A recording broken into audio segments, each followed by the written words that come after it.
Olá, eu sou o Danilo, esse é o Cabine Literária e hoje vamos falar de um assunto polêmico: preço dos e-books no Brasil.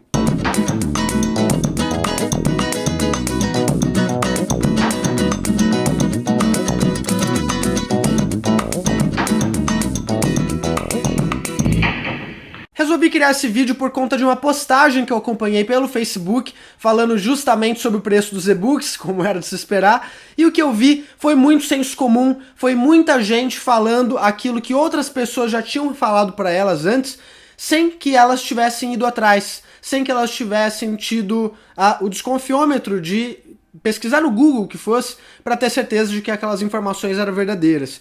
Então o que eu fiz foi justamente isso, fui até o Google, fui até sites especializados, liguei para as editoras justamente para chegar nesse ponto. Qual é o preço justo de um e-book? E como eles chegam a esses preços dos e-books? Vamos começar entendendo um pouquinho primeiro sobre como é feita a precificação dos livros eletrônicos e como que descontos exorbitantes às vezes são dados em alguns livros e as pessoas acham que é simplesmente porque a editora se tocou ou sei lá o quê. Vamos começar do básico. Onde que a editora economiza na hora que ela vai editar um livro eletrônico ao invés de um livro físico? Ela economiza primeiro no fato de que ela não tem mais que imprimir o livro e no fato de que ela não tem que fazer grandes investimentos em distribuição, que ela continua tendo que fazer investimento em distribuição. Imaginem que a Companhia das Letras, lá com milhares de livros, vai sair upando livro por livro lá na loja da Amazon, ou na Cultura, ou na Saraiva, para deixar os seus livros disponíveis. Isso seria humanamente impossível. Ela teria que contratar todos os estagiários do Brasil para conseguir fazer isso a tempo de as pessoas poderem comprar. Entendeu? Então, existe um setor de distribuição específico para livros eletrônicos, que as editoras têm que pagar, deixa lá os livros arquivados na própria distribuidora, que também dá mais segurança, etc, etc. Mas, de qualquer forma, custa bem menos do que a distribuição de um livro físico.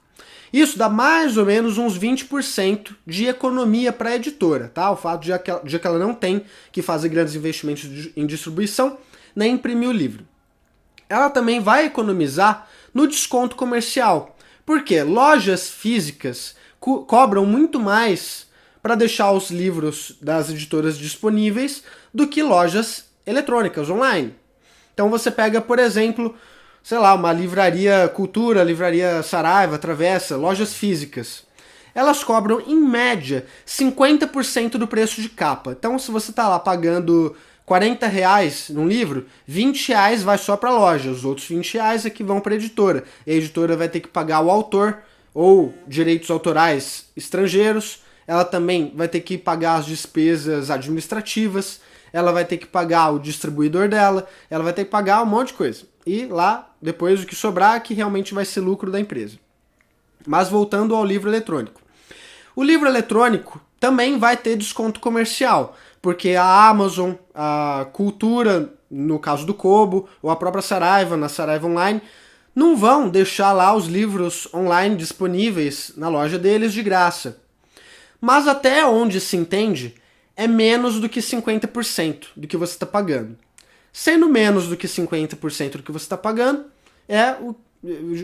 nós vamos chegar agora ao cálculo que o diretor-presidente das livrarias Saraiva, senhor Marcílio Pousada, chegou, que é: os livros eletrônicos não podem ter o valor exorbitantemente abaixo do livro físico. Primeiro, porque os custos não são tão diferentes assim.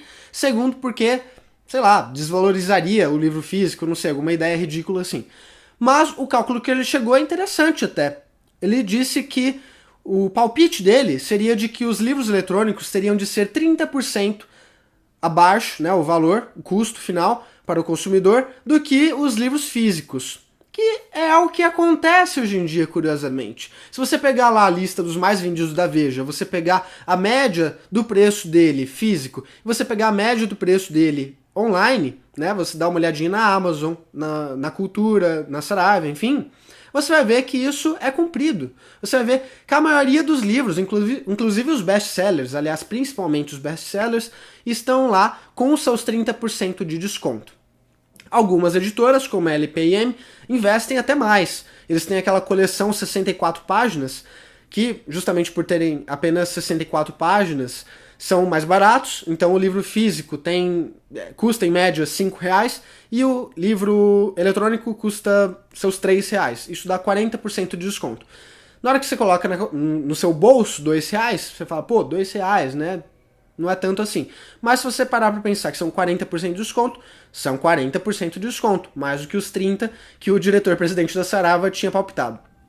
Isso acontece sempre, em todos os casos?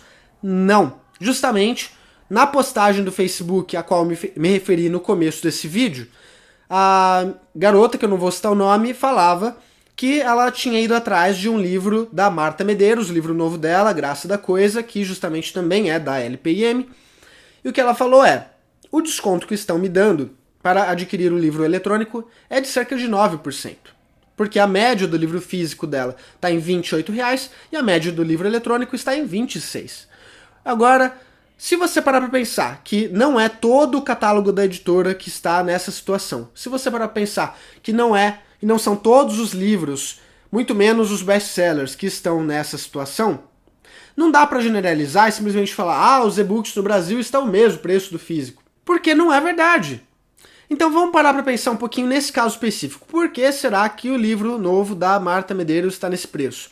Eu entrei em contato com a LPM, ela não passou uma posição clara sobre por que esse livro especificamente está com desconto tão pequeno em relação ao livro físico, mas nós podemos fazer algumas suposições. Marta Medeiros é uma das poucas cronistas vivas no Brasil que realmente vendem. Ela está lá junto com o Veríssimo, enfim. Nós não sabemos quanto ela cobra hoje em dia de adiantamento que seja, só para que o livro dela seja lançado com a editora X. A partir do momento que a editora teve que pagar um adiantamento, ela tem que fazer uma projeção de quantos livros ela vai ser capaz de vender. Livro eletrônico no Brasil ainda não vende tanto quanto seria de se esperar. Logo, a editora faz um cálculo em cima de poucas vendas, não em cima de uma quantidade exorbitantemente grande de vendas. Não sei nem se existe essa expressão, mas enfim. Muitas pessoas são da opinião de que as editoras deveriam investir, ou seja, deveriam deixar os livros eletrônicos num preço mais baixo de qualquer maneira, mesmo que a projeção, num primeiro momento, não seja de tantas vendas assim, para que ao longo prazo ela consiga ter esse retorno. O que as pessoas não sabem é que muitas editoras já estão fazendo isso, já têm essa prática, e muitas delas não estão tendo o retorno que gostariam mesmo a longo prazo. Né? A gente tem alguns relatos da própria Companhia das Letras falando que alguns livros deles, eletrônicos, não venderam nem 100 exemplares. Então assim, é uma situação delicada, é uma situação complicada. A gente tem que pensar um pouquinho no lado do leitor, mas também no lado do investidor, no lado da empresa. Não estou dizendo que as empresas estejam certas em cobrar preços exorbitantes em livros. Eu estou gostando da palavra exorbitante hoje, né? Tá certo. Mas eu acho que dá pra gente balancear as coisas de maneira que a gente não se sinta sempre enganado. Mesmo quando a gente tá na vantagem, a gente ainda se sente enganado, sabe? Quando as editoras pegam, por exemplo, um livro de R$50 e colocam a 12, como foi o caso da WMF Martins Fontes com o volume único de Nárnia, muito tempo atrás, não sei nem se todo mundo vai se lembrar que aquele volume, sim, chegou a custar R$50 no lançamento, e depois o Submarino fez aquela puta promoção lá a R$12. Ou Dragões de Éter, a trilogia, R$29,90 no Submarino, também, muito tempo atrás. E eu comprei, nos dois casos. Os Dragões de Éter eu nem li ainda, mas tá ali, comprado. As editoras fazem isso não por uma questão de ter retorno a longo prazo, porque eu vou ser muito sincero com vocês. Pegar um livro que o preço de capa dele é R$50 e você cobrar 12, isso está pagando a impressão e a distribuição só. Não está pagando nem os custos administrativos da editora, para vocês terem uma noção. Isso é puro investimento em marketing. Isso é simplesmente para as pessoas terem o livro nas prateleiras e, de repente, terem vontade de comprar outros livros do C.S. Lewis. Ou terem vontade de comprar outros livros da Martins Fontes, mesmo que eles não estejam com esse desconto exorbitante. Que uma vez que você coloca o livro num preço lá embaixo, meu amigo, é um abraço, porque você não vai conseguir colocar ele lá em cima de novo. Então é uma manobra muito arriscada. Então comecem a pensar um pouquinho sobre isso, no sentido assim, Pô, eu queria que esse livro... vou ficar esperando esse livro chegar a R$10. Não é todo livro que vai chegar a R$10, porque, primeiro, não é toda editora que tem cacife, que tem dinheiro pra investir, pra colocar um livro de R$50 por 12. Segundo, não é toda editora que, mesmo tendo cacife, vai querer arriscar uma manobra dessas. Porque é uma manobra muito arriscada. Você pode tomar uma rasteira violenta lá na frente. E acho que esse era o meu recado de hoje. Então, eu acho sim que existem casos nos quais as editoras poderiam cobrar menos pelos livros. Acho. Acho sim também que existem muitos casos nos quais os e-books estão com descontos que são menores que 30% e isso não é justo. Também acho. Acho que a editora deveria pelo menos dar um pronunciamento, olha, esse livro não está com esse preço por causa disso. Eu acho. E não recebi resposta até agora. Mas eu também acho que as pessoas ficam muito de mimimi às vezes, sabe? Mesmo, como eu falei agora há pouco, mesmo em casos nos quais elas estão na vantagem, já com 30% de desconto, ou às vezes mais de 30% de desconto, elas são gananciosas, elas querem mais do que isso, como se a editora fosse ter alguma vantagem com isso, sabe?